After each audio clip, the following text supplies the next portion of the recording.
And now we come to the thrilling final resolution.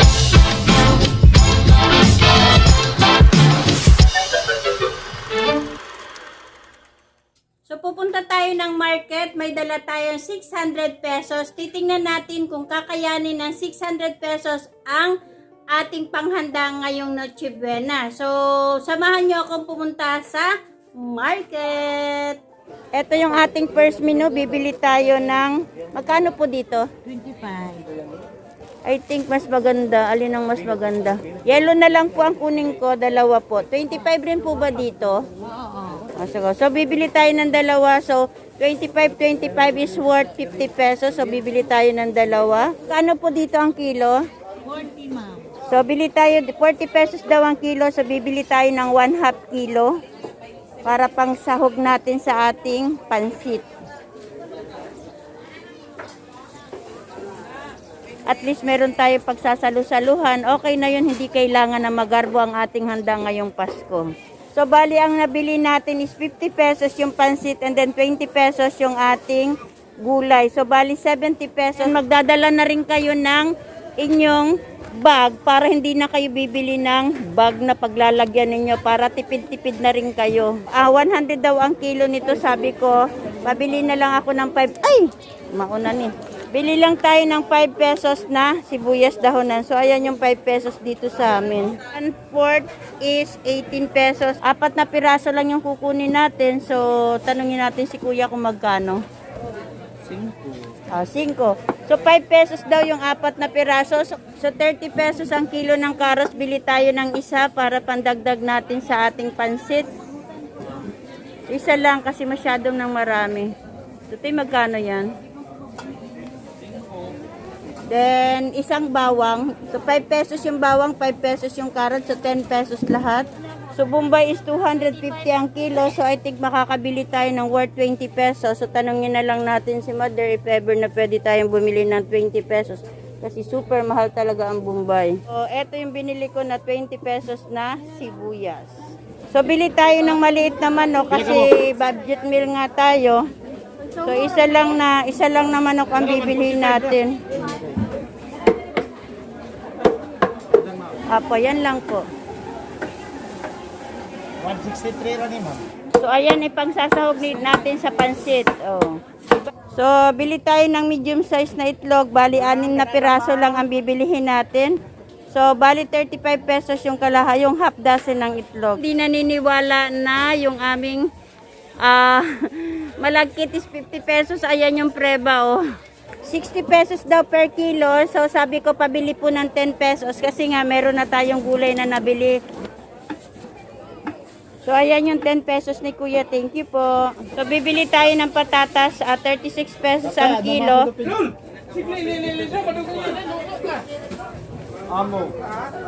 So, bali 15 pesos lang yung binili natin na patatas. Ayan. So, bali 5 piraso, 10 pesos yung saging na binili natin na gagawin nating isang cake. Kuha po kayo ng 10 pesos. Thank you. So, nandito na ako sa bahay na ipamili ko na yung ano natin. And then, yung gatas, hindi na ako duman kasi super traffic. So, dito ko nabibilhin sa aking tindahan since meron naman akong tindahan. So, mamaya papakita ko lahat sa inyo yung lahat ng aking pinamili. So, sa 600 pesos na pinamili ko sa market, meron pang natira. So, babayaran natin itong pinanguha ko sa tindahan.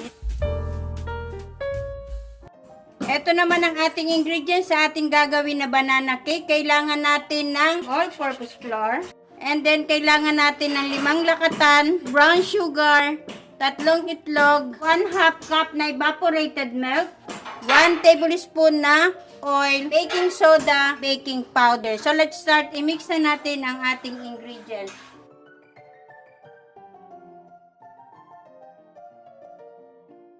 Durugin na natin gamit ang ating tinodor, ang ating hinog na saging na lakatan.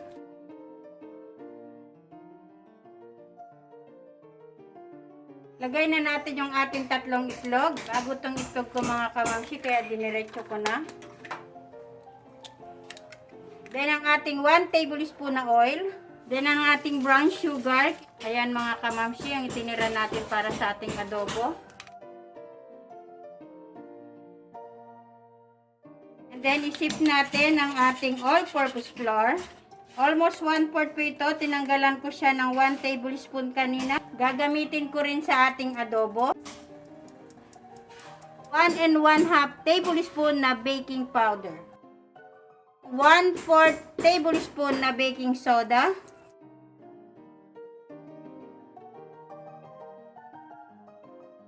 Kukuha tayo dito ng 1/2 cup. Yung matitira dito ay isasama natin sa ating salad. Lagay na natin yung 1/2 cup na evaporated milk. Habang tayo nagmi-mix, nagpapakulo na rin ako ng tubig sa ating steamer. So, okay na to mga kamamsi. Pwede na natin tong i-steam. Kuha tayo ng konting oil. I-grease natin. Lagay na natin yung ating mixture after natin mag-grease ng oil, yung ating bake pan. So, okay na to mga kumare. I-steam na natin ito at kumukulo na rin yung ating tubig na pinainit sa steamer. And by the way, nilagyan ko ng takip na tela, yung takip ng ating steamer para hindi pasukin ng tubig ang ating lulutuin na steam banana cake. Kumukulo na yung ating tubig, ilagay na natin yung ating i-steam na banana cake. Then, balikan natin siya after 35 minutes. I-check lang natin yan. Iseset ko po sa into medium heat yung ating apoy. I-check natin siya after 35 minutes. Okay na ito mga kamamsi. After 35 minutes, i-off na natin ang ating stove.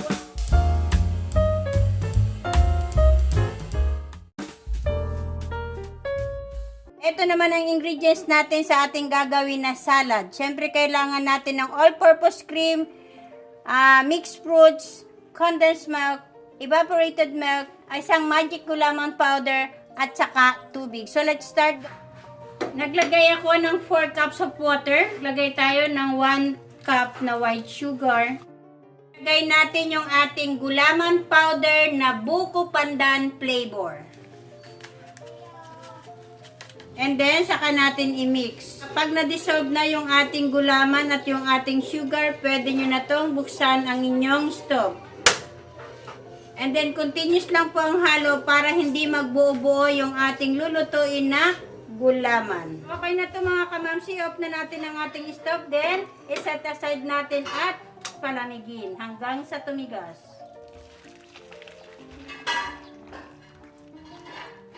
So, set aside natin at patigasin natin.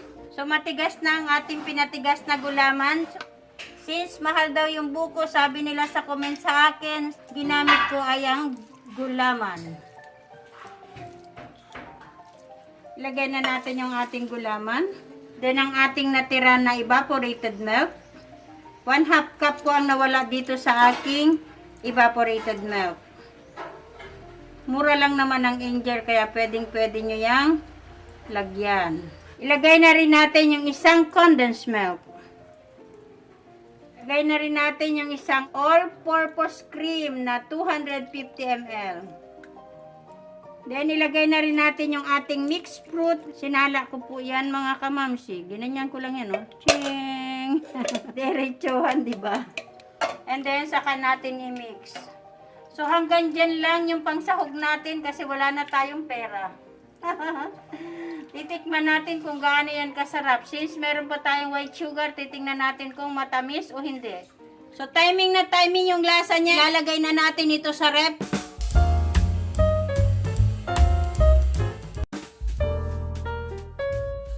So, lalagayin ko muna yung ating itlog. Lagayin na natin, then balikan natin mamaya. So, etong ating ingredients sa ating gagawin na adobong manok. Kailangan natin ng manok na pinatagtad ko kanina. Then, ang oil. Then, ang ating soy sauce. Then, bumili rin ako sa kapitbahay ko ng asukal. And then, patatas, bawang. Hinati ko yung bawang natin. And then, yung sibuyas, pamintang buo.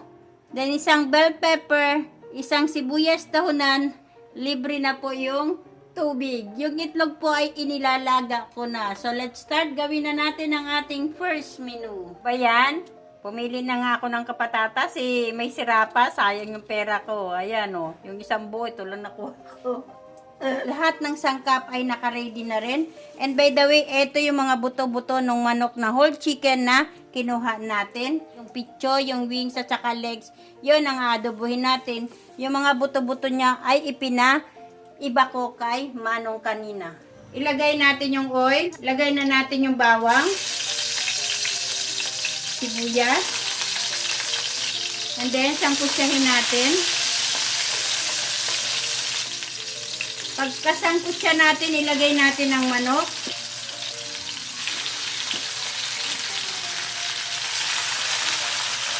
Wala pang 1 kilo yung kinuha natin na manok kay Manong kanina sa pamalengke ko. Gisa-gisahin lang muna natin ito. Lagay na natin ang 2 piso nating paminta na buo. Ang pinakadulo ng sibuyas dahonan na 1 piraso. Ang ating piso na laurel. At ang ating patatas. At saka natin haluin. Takpan natin. Lagyan natin ng tubig na katamtaman lang. Then soy sauce.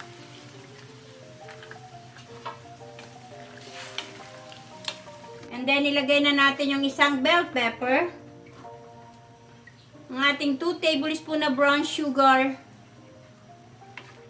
Nasa pagbabudget nyo lang po ang inyong paghanda mga kamamsi ko. Ngayong panahon ng krisis, kailangan ninyong mag-budget. Budburan ko ng kaunting sibuyas dahunan. May natira pa dito. Mamaya na yan ilalagay.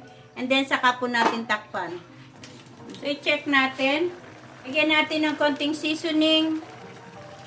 Depende na sa inyo kung gaano karami ang ilalagay ninyo.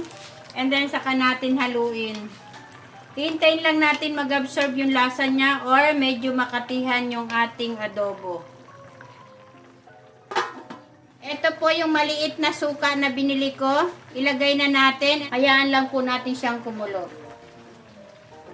So, pwede na natin itong haluin. Then, ilagay na natin yung boiled egg natin or yung nilaga natin na itlog kanina at saka yung sibuyas na kalahati hinati ko kanina at yung sibuyas dahonan na natira natin.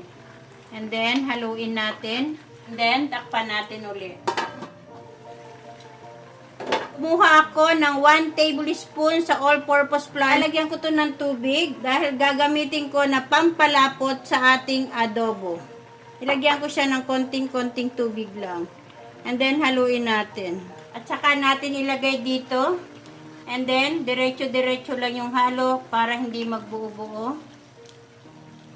And then, haluin natin. Ilagyan ko siya ng konting harina para medyo lumapot yung sabaw ng ating chicken adobo. Ilagay nyo na sa low heat yung inyong apoy pagkalagay ninyo ng all-purpose flour or ng cornstarch. So, okay na to mga kamamsil. Ito na ang ating chicken adobo with boiled egg. So, iset aside na natin ito.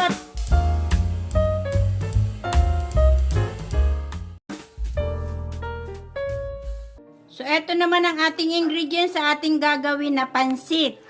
Pero dun sa ating pansit na gulay na isasama natin sa ating pansit, kukuha ko ng konti para maging lumpia naman, babalutin natin kasi too much yung ating gulay. So, gagamit tayo ng 2 balot na Mickey. Then, toyo. Then, yung binili natin na 10 piso na Baguio beans, oil, sibuyas dahunan. Then, ang ating gulay na 20 pesos, sibuyas, bawang. Then, ang ating pamintang durog, bell pepper, at yung ating buto-buto ng manok. So, let's start. Gawin na muna natin ang ating pagigisa ng gulay. Ilagay natin yung manok. Lagyan natin ng konting tubig. At saka natin takpan.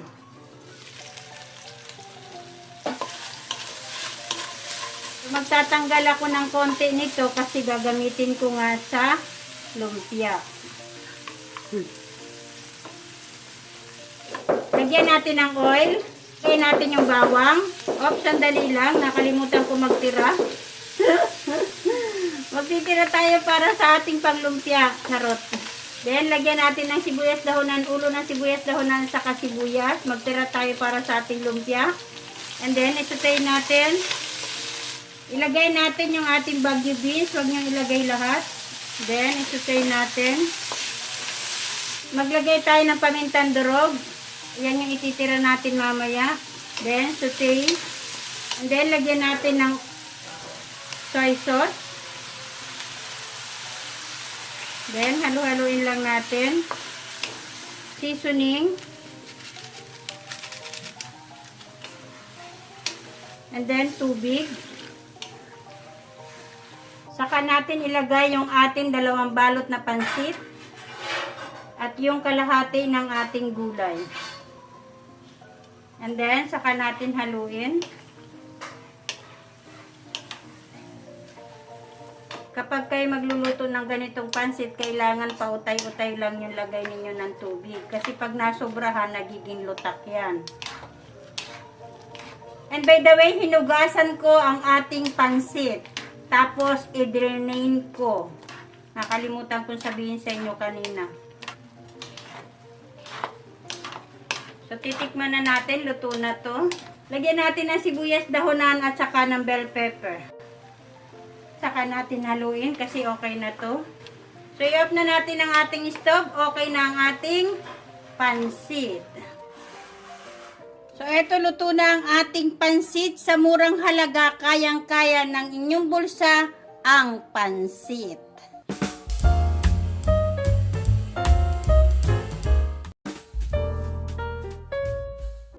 So, etong ating ingredients sa ating gagawin na gulay na lumpia. Ito yung natira natin na sa pansit natin. Ito rin yung natira sa pansit natin.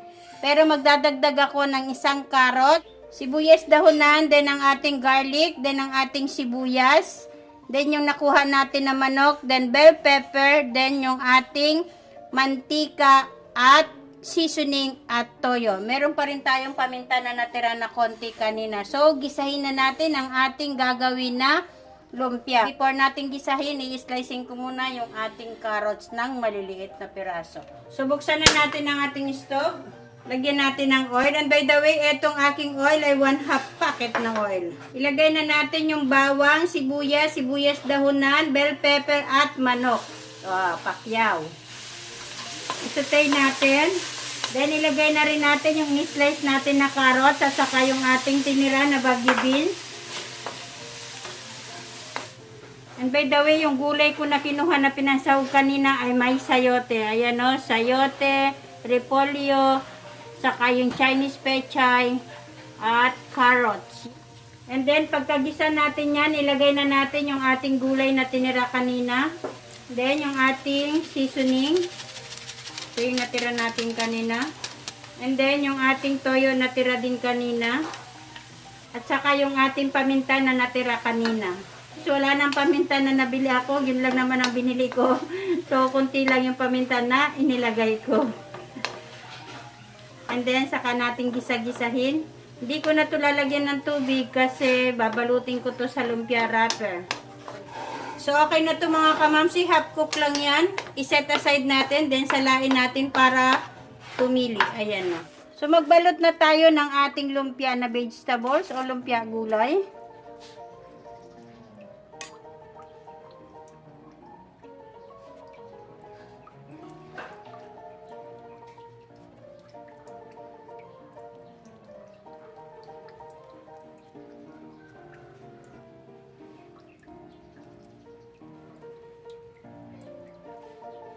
So, tapos na natin mabalot ang ating gulay na lumpia. So, magprito na tayo. So, ilagay na natin kaya medyo mainit na yan. And hopefully, magkasya yung ating tira na oil.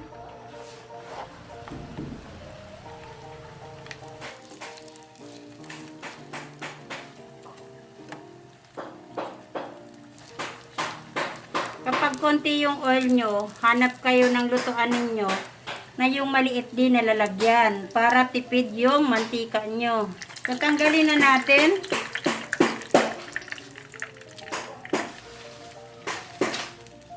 So, eto na yung pinakalas na recipe natin. Kaya ba ng 600 pesos ang ating Noche Buena para sa Pasko?